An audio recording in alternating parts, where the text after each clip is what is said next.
Hi, I'm Jodi. I'm excited to share my card with you today because it's got this really fun pop-up element on the inside. So this month is all about the pop-up petals, the coordinating dies. There are so many great cards that you're seeing in this month's tutorial. Let me just walk you through the front of the card. So I used this image to just stamp the background with Lemon Lolly ink, so just a tone on tone. And then there's a layer of vellum, which I love. Our vellum has returned. This smaller piece of Lemon Lolly is embossed, and then I use the blending brush to add Lemon Lolly ink over it. Now, keep in mind, there's a distinct line right here. That's because I only put this layer in the embossing folder that far. I wanted this part not to be embossed so I could stamp my greeting on there. So that's just a fun little thing that you can do. You could always add a separate piece of Lemon Lolly over it if you wanted to emboss the full layer, whatever works best for you.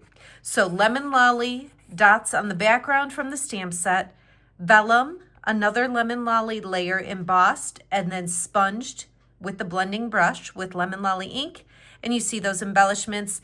This is one of the images in the stamp set as well, colored with Stampin' Blends and then die cut. So that's the front of the card. Where I want to spend a little more time with you is on the inside. So our card base obviously is Lemon Lolly, and that is the full 5.5 by 8.5. But for this piece inside, you're going to want it to be 8 by 5, which is in the measurement instructions here. So I'm going to just fold this in half and go over it with my bone folder so it's folded really well, a nice crisp fold. And then this is one of the dies with the Pop-Up Petals set.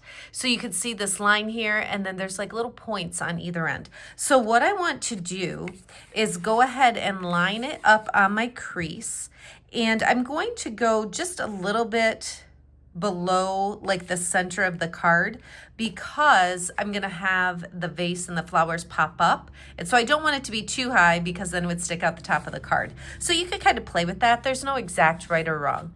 Okay, so I'm going to go ahead and cut this with my Stampin' Cut and Emboss machine.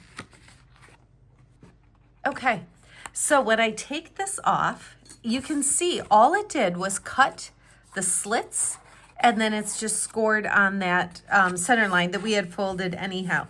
So I'm going to pull this through and just kind of set it down. And then I'm going to go over this spot with my bone folder. Again, just kind of press those parts down to flatten them out a bit. So this is what will pop up and just create that really simple pop-up element. So when I set it on the inside of my card, I'll just attach it to both sides, and then we have that fold up. Now, the only thing that I want to point out about this, well, a couple of things, I guess. You're going to want to make sure that when you attach the vase and the flowers, first of all, on the vase, you only put adhesive on this side. You don't want adhesive here, or it's going to stick on this, and we want that movement. So only put adhesive down here. And then your flowers, you want to attach in a way that this one is in a straight line there. If I took that flower and pushed it way over, it's not going to close. So my flower needs to be aligned with this little crease right here. Now you may notice the flower image here has some leaves down a little bit lower. After I stamped and colored and die cut, I just snipped those leaves off because otherwise they would be sticking out down here a little bit. So I just snipped those leaves right off. Okay, so that's really all there is to it. Make sure your adhesive is only on this part. Make sure your flowers are in line with that crease, and you'll be able to have it fold nicely and pop right up. Have so much fun with this one.